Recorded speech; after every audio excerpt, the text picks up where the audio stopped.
ओम नमो भगवते वासुदेवाय। स्वागत है आप सभी का हमारे चैनल पर। आज के इस वीडियो में हम बात करने वाले हैं सावन महीने की पहली एकादशी के बारे में।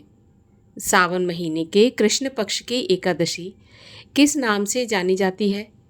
एकादशी कब प्रारंभ होगी, कब समाप्त होगी? व्रत किस दिन रखा जाएगा? व्रत का पारण कब होगा? राहु काल का समय क्या होगा? सभी के बारे में आप इस वीडियो में जानेंगे, तो वीडियो को अंत तक अवश्य देखिए। और अगर जानकारी आपके लिए उपयोगी हो, वीडियो पसंद आए तो औरों से भी शेयर करिए। चैनल को अगर सब्सक्राइब नहीं किया है, पहली बार चैनल पर आए हैं, तो चैनल को सब्सक्राइब करके बेल आइकन पर क्लिक कर लीजिए। तो आइए शुरू करते हैं आज का वीडियो। देखिए, एकादशी जो कि अत्यंत ही श्रेष्ठ, उत्तम और सर्वोच्च व्रत माना जाता है सनातन धर्म का। एकादशी के दिन अन्न का सेवन नहीं किया जाता। शास्त्रों में लिखा है कि 5 वर्ष की आयु से लेकर और जब तक सामर्थ्य हो तब तक एकादशी का व्रत धारण करना चाहिए। सावन महीने में आने वाली एकादशी कामिका एकादशी के नाम से जानी जाती है। साल 2026 में कामिका एकादशी का प्रारंभ 8 अगस्त शनिवार को दोपहर 2 बजे से होगा और एकादशी तिथि का समापन होगा 9 अगस्त रविवार की सुबह 11:05 पर। एकादशी का व्रत उदया तिथि को ध्यान में रखते हुए किया जाता है और उदया तिथि में एकादशी हमें प्राप्त हो रही है 9 अगस्त रविवार के दिन। इसी दिन कामिका एकादशी का व्रत धारण किया जाएगा। सभी स्मार्त जन और सभी वैष्णव जन 9 अगस्त को ही कामिका एकादशी का व्रत रखेंगे और इसका पारण होगा 10 अगस्त सोमवार को और पारण का शुभ समय होगा सुबह 5:47 से 8 बजे तक। इसी समय के बीच में व्रत का पारण कर लेना है, क्योंकि इसके बाद द्वादशी तिथि समाप्त हो जाएगी और एकादशी व्रत का पारण द्वादशी तिथि रहते हुए कर लेना चाहिए। अब बात करते हैं राहु काल की। 9 अगस्त को राहु काल का समय होगा शाम को 4:30 बजे से 6 बजे तक। राहु काल का समय अशुभ समय माना जाता है, तो इस समय पर कोई भी शुभ या मांगलिक कार्य नहीं करना चाहिए। इस समय पूजा पाठ से भी बचना चाहिए। इस प्रकार से राहु काल के समय का भी विशेष ध्यान रखें। अब नियमों की अगर बात करें तो एकादशी के नियम 3 दिन पालन किए जाते हैं। दशमी से लेकर द्वादशी तक नियम पालन किए जाते हैं। दशमी के दिन से ही अन्न का और नमक का सेवन त्याग देना चाहिए, अर्थात दोपहर के बाद से, यानी कि सूर्यास्त के बाद से अन्न और नमक नहीं खाना चाहिए। पृथ्वी पर शयन करें, पूर्ण रूप से ब्रह्मचर्य का पालन करें।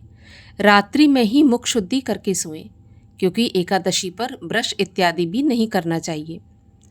सुबह प्रातःकाल एकादशी के दिन उठकर स्नान आदि से निवृत्त होकर सूर्य भगवान को साक्षी मानकर एकादशी व्रत का संकल्प धारण करें।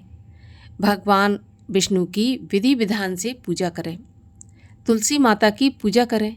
तुलसी माँ को एकादशी के दिन स्पर्श नहीं किया जाता, ना ही तुलसी पत्र तोड़े जाते हैं। और इस बार कामिका एकादशी रविवार की है, तो वैसे भी तुलसी का स्पर्श नहीं किया जाएगा, दूर से ही दीपदान कर सकते हैं।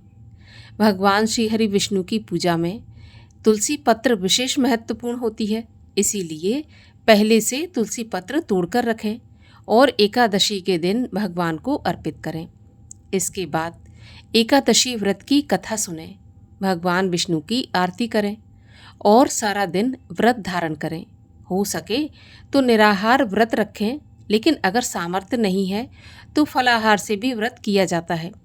लेकिन अन्न का सेवन बिल्कुल भी नहीं करना चाहिए, क्योंकि एकादशी के दिन सभी प्रकार के पाप, ब्रह्म हत्या जैसे पाप भी अन्न में समा जाते हैं। और जब एकादशी के दिन अन्न ग्रहण किया जाता है तो ऐसे बड़े पाप स्वतः ही हम भक्षण कर लेते हैं और पाप के भागीदार हो जाते हैं।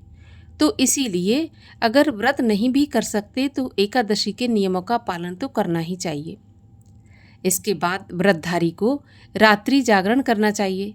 रात्रि जागरण का भी विशेष महत्व है, लेकिन अगर पूरी रात नहीं भी जाग सकते तो भी आधी रात तक तो अवश्य ही भगवान का भजन कीर्तन करते हुए जागरण करना चाहिए। अगले दिन द्वादशी पर जो भी शुभ मुहूर्त बताया गया है उसी मुहूर्त पर व्रत का पारण करें, क्योंकि कहा जाता है कि अगर व्रत का पारण सही समय पर नहीं होता तो जो 2 दिन आपने नियम पालन किए हैं, व्रत किया है, वो पूर्ण नहीं माना जाता। तो व्रत के पारण का विशेष ध्यान रखें। पारण करने से पहले किसी ब्राह्मण को भोजन कराकर संतुष्ट करें। अगर सुबह ब्राह्मण नहीं मिलते तो एक ब्राह्मण के या एक से अधिक ब्राह्मण के भोजन की कच्ची सामग्री, जिसको हम सीधा कहते हैं, जिसमें आटा, दाल, चावल, घी, सब्जी, जो भी सामर्थ्य है उसके अनुसार निकालकर अलग रख दें। उसमें दक्षिणा रखें। इसके बाद तुलसी दल से, गंगाजल से, दूध से या फिर शुद्ध और सात्विक भोजन से व्रत का पारण करें। अब इस बार रविवार की कामिका एकादशी है और सावन का महीना है, तो सोमवार का व्रत भी बहुत से भक्तगण रखेंगे। तो इसलिए अगर आपका सोमवार का व्रत है और आपको एकादशी के व्रत का पारण करना है तो फिर आप ड्राई फ्रूट यानी कि मेवे या फल से भी व्रत का पारण कर सकते हैं। इस प्रकार से एकादशी का व्रत धारण करने से सभी प्रकार की मनोकामनाएं पूर्ण होती हैं। इस लोक में मनुष्य सुख भोग कर अंत में विष्णु लोक की प्राप्ति करता है। तो ये थी एकादशी व्रत से जुड़ी जानकारी। वीडियो पसंद आए तो लाइक करके औरों को भी शेयर करिए, और अगर अभी तक चैनल को सब्सक्राइब नहीं किया है, पहली बार हमारे चैनल पर अगर आए हैं, तो एकादशी व्रत की कथा सुनने के लिए हमारे चैनल को सब्सक्राइब भी अवश्य कर लीजिए।